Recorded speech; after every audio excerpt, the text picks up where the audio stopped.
Assalamualaikum warahmatullahi wabarakatuh. Halo pemirsa cerita inspiratif dimanapun Anda berada. Salam sejahtera untuk kita semuanya. Semoga kita semua dalam keadaan sehat dan tetap dalam lindungannya. Kembali lagi dengan kami di channel Cerita Inspiratif, di mana kita akan berbagi kisah-kisah inspiratif penuh makna untuk Anda simak.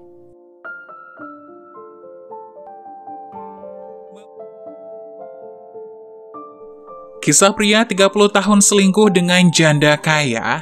Aku menyesal sudah meninggalkan istri dan anak. Kisah pria berusia 30 tahun ini berawal dari ia yang kembali bertemu dengan mantan kekasihnya saat SMA, yang tak lain adalah seorang janda kaya.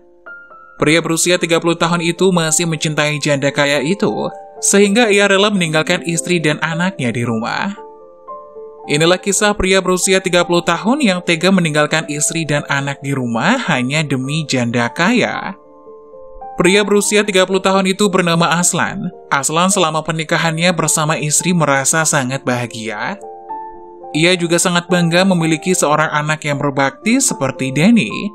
Namun suatu ketika, Aslan tidak sengaja bertemu kembali dengan janda kaya, yaitu mantan kekasihnya dulu, Reina, di sebuah acara reuni SMA mereka.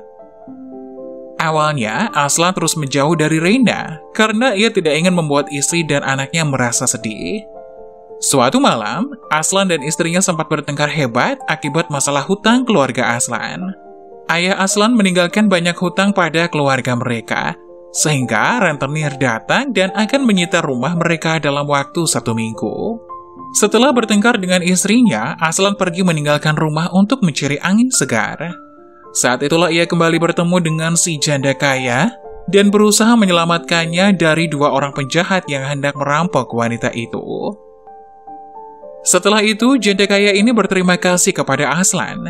Melihat ekspresi sedih mantan pacarnya itu, janda kaya ini mengajak Aslan ke sebuah restoran. Sesampainya di sana, Aslan dan janda kaya itu berbincang-bincang. Mereka flashback dengan kejadian sewaktu mereka pacaran, hingga Aslan yang memberitahu bahwa dirinya tengah dikejar rentenir lantaran hutang ayahnya. Janda kaya ini merasa kasihan. Ia lalu memberikan pinjaman pada Aslan di mana uangnya itu diganti dengan Aslan yang harus bersedia menemaninya kemanapun.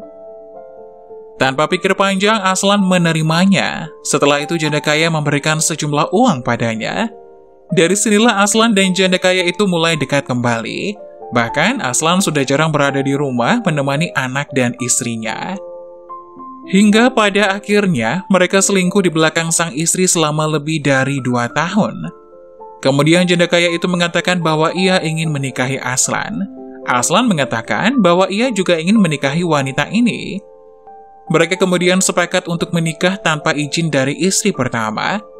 Di sisi lain, istri Aslan merasa sangat curiga dengan perubahan sikap suaminya itu mulai menyelidikinya. Setelah pulang kerja, Aslan tak sengaja meletakkan tasnya di sofa, sehingga seperti biasa istrinya akan merapikan tasnya. Tanpa ia sadari, buku nikahnya bersama janda kaya itu juga ada di sana, sudah ditemukan oleh istrinya. Istri Aslan melihat buku nikah suaminya dengan istri kedua merasa sangat kecewa dan marah. Ia langsung menanyakan hal ini pada Aslan. Aslan berkata jujur jika ia sudah menikah kembali dengan mantan kekasihnya sewaktu SMA. Ia juga meminta istrinya untuk menerima semuanya. Namun si istri tidak mau menerima perlakuan suaminya. Tanpa pikir panjang, ia meminta cerai dari suaminya, Aslan. Lelah membujuk istri pertama, akhirnya Aslan mengiyakan permintaan istrinya itu untuk berpisah. Akhirnya mereka bercerai. Mantan istri dan anaknya pindah ke Yogyakarta, sedangkan Aslan masih tinggal di Jakarta. Inilah akhir kisah pria berusia 30 tahun yang selingkuh dengan janda kaya hingga rela meninggalkan istri dan anaknya. Setelah kepergian istri pertama dan anaknya, Aslan merasa bahwa ia memang bersalah. Selama pernikahannya dengan janda kaya itu, Aslan merasa tidak bahagia.